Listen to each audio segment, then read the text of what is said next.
The Celtic people of the north used to believe that during the fall season their year began. And actually for the Celtics, their New Year's was November 1st. October 31st was the final day of the year for the Celtic people of the north. And that day was called the Day of Samhain. And this individual, wal-iyadhu billah, was supposed to be their god of the spirits of the dead, of evil again. And according to their belief, the evil spirits would rise to the surface and would terrorize people on that evening. And on that evening, if you did something wrong to a person, they'd come back to get you on that night. So some people would put on a disguise, so you couldn't recognize them on October 31st on that evening, and then they would be safe. Also, they would burn fires. Now the only thing we find left of that is the jack-o'-lantern that they would put inside of their window, made from the pumpkin. What actually happened in Europe is that the church moved All Saints' Day, a day for the saints. They moved it from May 13th to November 1st in 1834 AD. And so what they said was that the 31st night is All Hallows Evening. All Hallows Evening, which in America later became known as Halloween. Halloween. And they depict the forces of evil. What is happening now is that the children put on disguises.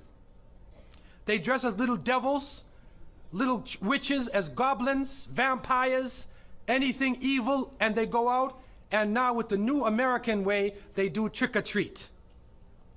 And they come to your house asking for food. Do they do that here in Miami? Trick-or-treat. They knock on your door in their disguise. And some Muslims, thinking they want to be Americans, or they want to be Canadians, so they send their little children, and they're in little disguises. So what are you going to dress them as? A little angel? What are you going to be? How are you going to dress and go out there? And so the reality that we recognize is that, number one, this is the day of Samhain. And the Quran tells us, Inna shaytana lil insani aduwwun mubin, that the devil is an open enemy to humanity. There is no compromise with the devil. And so we don't play around and disguise ourselves as little devils, little shayateen. We do not disguise ourselves as this, because it is an open enemy to the people of monotheism. Also, there are a number of other aspects. What is happening now, as you may know in America, is that there is a new church coming about, which is called the Church of Satan. Wal-iyadhu billah. And in the 60s in San Francisco, the church was initiated. And right now in the American army, if you are Jewish and you die, they bring you a rabbi. If you're a Muslim, they'll bring you an imam. If you're Christian, they'll bring you a priest or a minister. If you're registered as part of the Church of Satan, they bring you a priest from the Church of Satan. A'udhu billahi minash shaitanir rajim. And he is performing these rites and rituals, calling on the devil to accept his initiate. And so this is growing in this society. And they actually did a couple movies. They did this Rosemary's Baby. All right? They also, The Exorcist. And a number of movies they did to frighten people with evil, that you will be so afraid of evil. And they show the priests as bumbling idiots, falling down over their feet, can't do anything, running away from the devil. And the devil is a businessman in his suits. And he has the power of lightning and everything. So even though the devil dies in the end, you end up being more afraid of the devil than anything else. That's part of the plot, to brainwash people to be afraid of the shaitan. The reality is that the Prophet ﷺ said that the upper hand is better than the lower hand. Al-yad al-ulya khayrun min al-yad al-sufla. That the upper hand is better than the lower hand.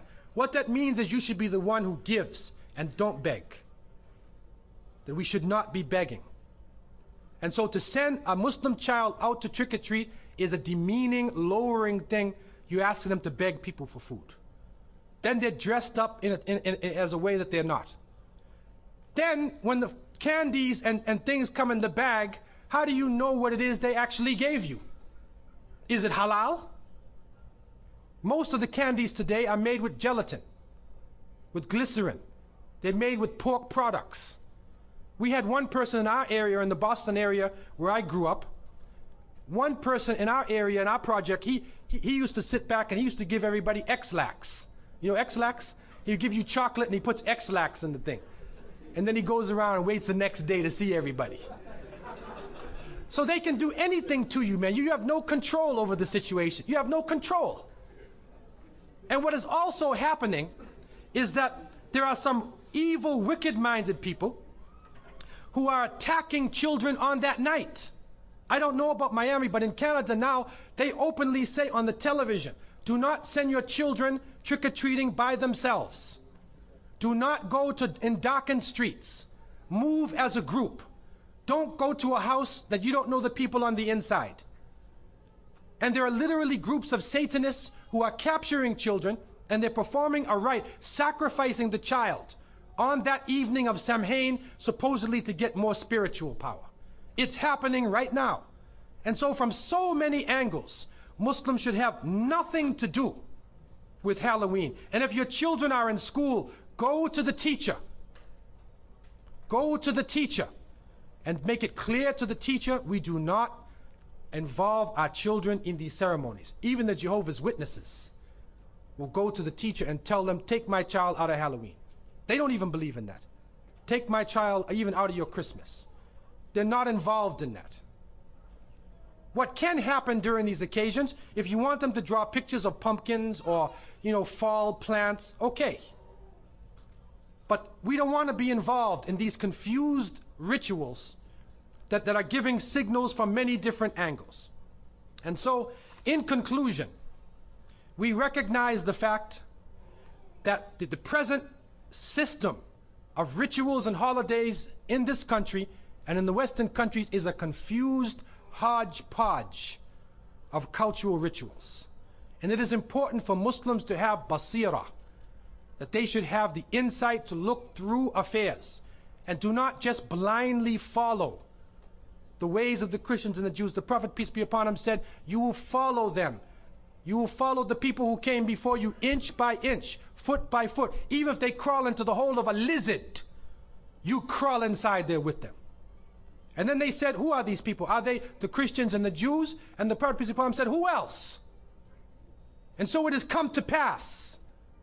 And you can't Islamicize these occasions. You can't use Arabic names and Islamic symbols to make it halal. We have to take a stand.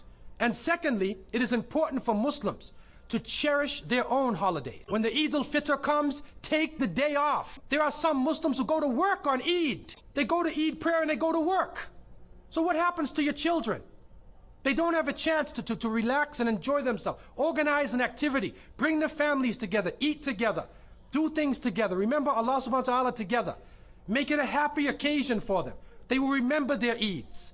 Eid al-Fitr, Eid al-Adha. If they don't, then they get involved in Christmas, in Easter, in Halloween, where even in the Christian tradition now, it is confusing. And many of the Christians now, Seventh-day Adventists, Jehovah's Witnesses, and many people are taking a stand. And they're saying, we do not want to follow the pagan religion. So what about those who have been blessed with monotheism? And so I want to leave you with these words. And I pray that Allah subhanahu wa ta'ala would help the younger generation to be able to take a stand, especially for the Muslims to take a stand, and for those non-Muslims to try to understand what Islam really is. To try to understand that our society, what we are living in our society, our moral standards are being lowered to the point where if people of conscience do not take a stand, then we will be living in a state of confusion. In Canada, common law marriages are practiced more than regular marriages. In Quebec, in the French province of Canada, it has the second highest rate of common law marriages on earth is in Quebec. And they say these marriages only last at the most 5 years. So if the families are broken apart, if children are being molested, if women have no sanctuary or protection in the society, even in the White House, if nowhere is safe, then the basis, the essence of the society itself is become rotten. And this will influence the economic situation, the political situation, all aspects of life. So I leave you with the thought that people of conscience should take time, study history, go back to the source of the religions, and you'll find that all of the religions are based in Tawheed, in the oneness of God. It will take you right back to the source. And when you think about a Muslim now, realize it's not somebody who's thinking about blowing up the Empire State Building. That's stereotyping, that's Hollywood. That's Hollywood. Islam is based on peace, submission to the Creator. When we meet each other, we say, Assalamu alaikum, peace be upon you. And we pray for peace for all people.